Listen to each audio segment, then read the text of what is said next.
We have a voicemail number. That number is 219-2-DAVID-P. This voicemail dives into a very controversial issue of IQ, education, and financial success. Let's listen to how the caller frames it up. Take a listen to this. Hey, David. Please perform an analysis and explain this anomaly. If more education correlates with higher income level and more education correlates with voter intelligence, why did 54% of the voters earning more than 100K vote for Trump?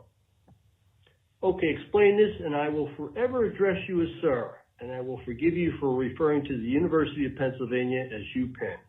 All right, take care, my friend. Oh, my God. I didn't know you weren't supposed to say UPenn. No, listen, so there's a couple things going on.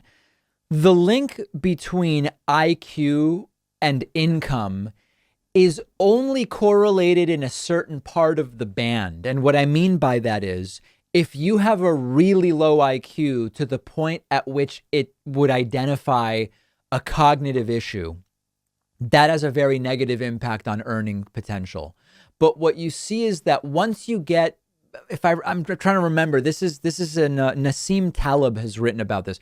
Once you get just a little bit above average IQ, you don't see much of an earnings premium as IQ goes up higher and higher. And so I think that maybe the premises here aren't quite right.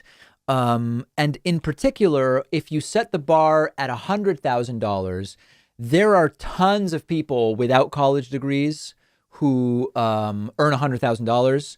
There are lots of trades in which you can earn $100,000. So I think that, I'm glad to address the issue of income and voting tendencies.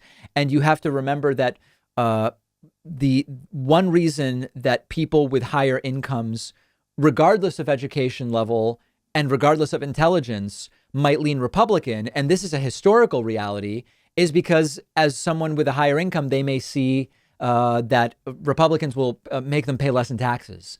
And so I think that you're sort of on to something interesting and exploring, but some of the premises there are not quite right. On the bonus show today, we will talk about Caitlyn Jenner's run for California governor, running as a Republican. What will the trans community think of a Republican trans candidate? What will California Republicans think of a trans candidate? A lot of interesting dynamics there. We will also talk about Joe Biden recognizing the Armenian genocide as a genocide, which Armenians liked and the Turkish folks did not. And there is a lot of controversy around this.